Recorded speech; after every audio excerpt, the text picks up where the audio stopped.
So you're looking to buy secondhand parts and you're not quite sure where to start. Maybe there's some parts you shouldn't be buying secondhand. So hopefully in this video I can help make the process a little less daunting. But first, a special message.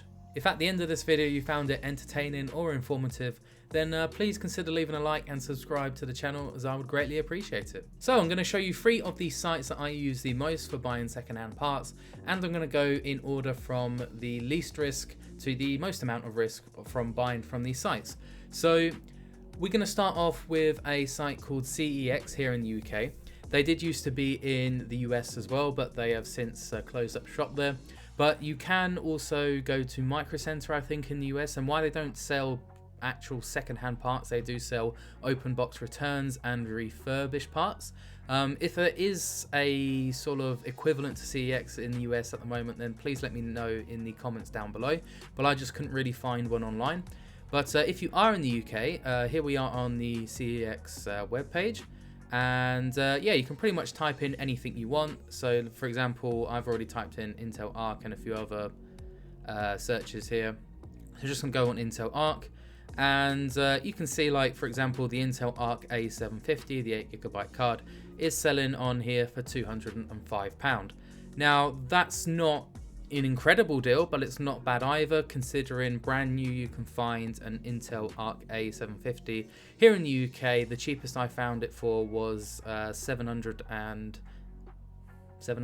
This would be a crazy deal if that was the case. And no, what I mean, I found it for £230 here in the UK. So you're saving about £25 buying it here on CEX. And what makes this site the least risky to buy from is the fact that CEX offers you a 2-year warranty on everything. So yeah, that's pretty good. That's pretty much just as good or better than some manufacturer warranties on a lot of PC parts, because some GPUs sometimes only have like 1-year warranty. So yeah, it's a pretty good site. You're not going to save the most amount of money or get the absolute best deals, but it is a bit cheaper than buying it brand new. Moving on to our second site, we have eBay. Now eBay is a site that I've used for ages to sell and to buy from, and in general it's pretty good. It's a little bit more risky than, let's say, CEX, just because you don't get that 2-year warranty on items, but you do have the buyer protection guarantee. So let's say you buy a GPU or a CPU or anything for that matter and it arrives to you broken, you're pretty much going to get your money back like 99% of the time. So there's really no risk as long as it's working within that sort of like 30-day period. After 30 days though, if it does stop working, there's nothing you can really do on eBay to get your money back. So that's why it's a little bit risky in that sense, but usually 30 days is enough time for you to make sure that what you've bought is working properly and how it is meant to.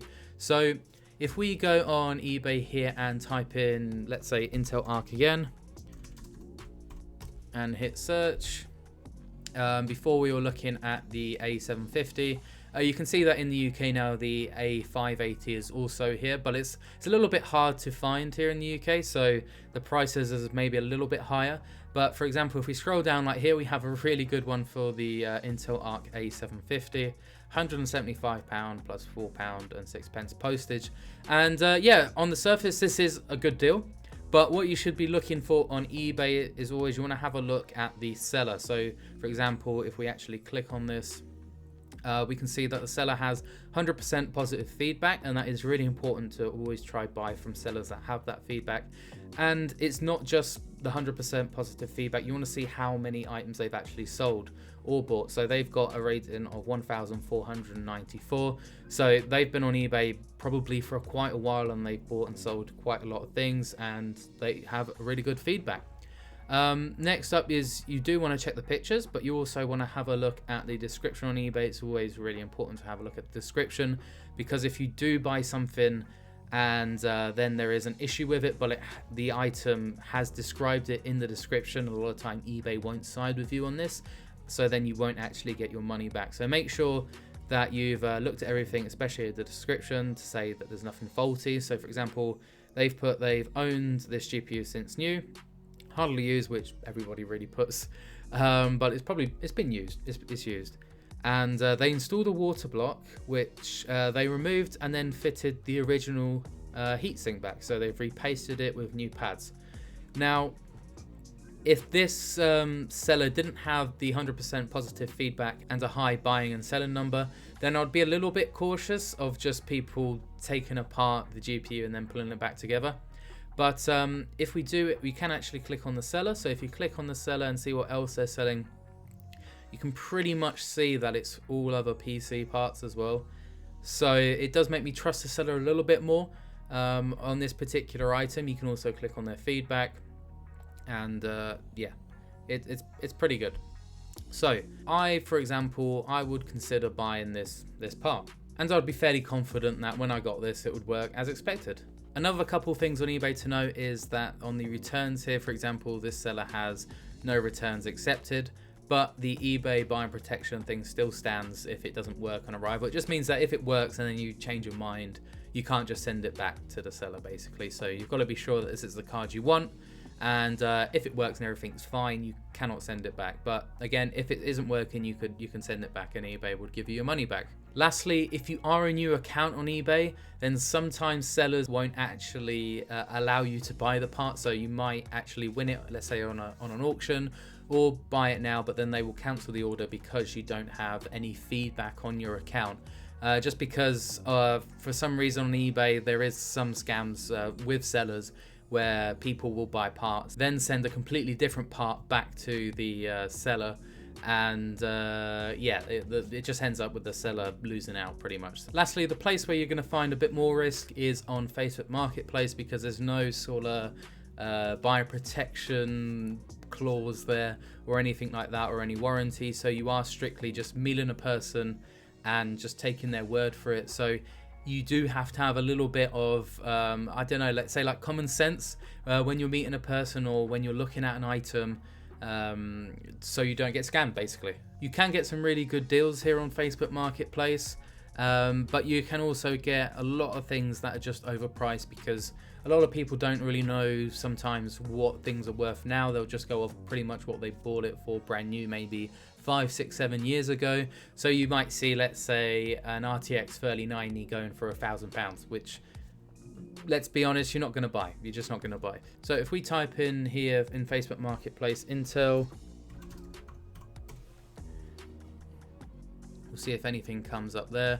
So straight off the bat, we found an Intel Arc A770 8GB for £160, or the Intel Arc A750 for £149. So you can see that as the risk goes up, that on each one of these websites, we found these cards for cheaper and cheaper. So for example, if we click on this 149 card, good card, Intel Arc 750 8GB, welcome test or ask questions.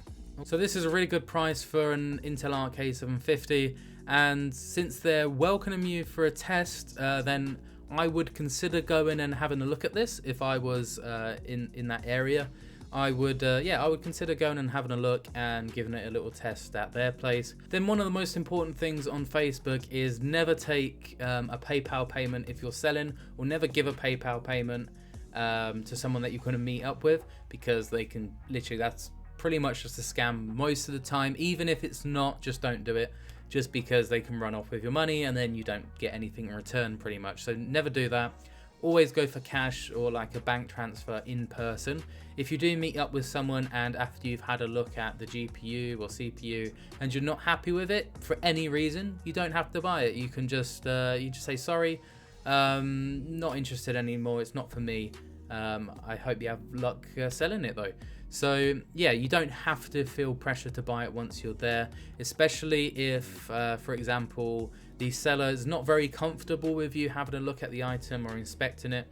That can always mean a sign that there is something, maybe it might work like to start off with, but there might be something a little bit off with the actual item in another area.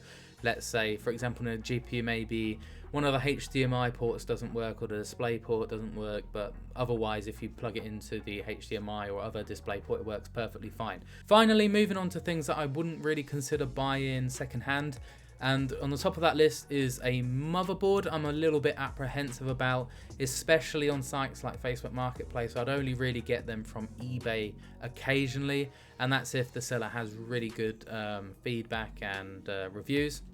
So the reason why is just because it's a little bit hard to judge a motherboard just by looking at it, because it does have a lot of components to it. It can just be a little thing can be wrong with it, and then you only find out a little bit later on. For example, like a SATA port for one of your drives, or just a USB hub, something like that. It can just be broken, and you won't know until you've actually taken it home and maybe you've put everything together. It turns on, but then you realize something's a little bit wrong a little bit later down the line. So I tend to stay away from motherboards. Another thing I tend to stay away from is storage and RAM. And the main reason for that is just because for some reason storage and RAM you can pretty much find for the same price brand new a lot of the time. So it's not worth the risk, or not having the warranty on those parts personally for me. So I tend to avoid those. But everything else, you're usually going to be alright. A PSU sometimes might be another example. I don't mind buying secondhand PSUs, but I steer clear of them if they are covered in dust or like something like that, just because it probably means they've been under a lot of heat for a long time. So it's probably only a matter of time before that goes wrong. But that's going to be all for me for this video. I am probably going to possibly buy this Intel Arc A750 for the 175. So I think that's a pretty decent deal here in the UK at least.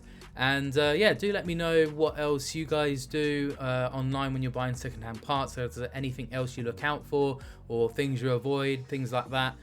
Do help people out in the comments, and also, yeah, maybe even help me out as well. Maybe open my eyes to a few things.